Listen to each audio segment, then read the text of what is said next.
ਬਹੁਤ ਹੈ ਇਹਨਾਂ ਨੇ ਆਕੜ ਜਿਹੜੇ ਨਾ ਜ਼ਮੀਨ ਦੇ ਨਾਲ ਟਕਰਾਵੇ ਥੋੜਾ ਜ਼ਿਆਦਾ ਹੋ ਗਿਆ ਦੇਖੋ ਹਾਂ ਸਹੀ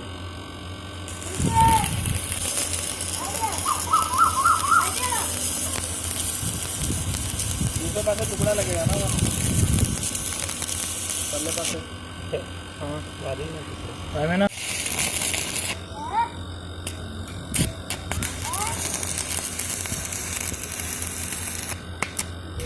सुराख है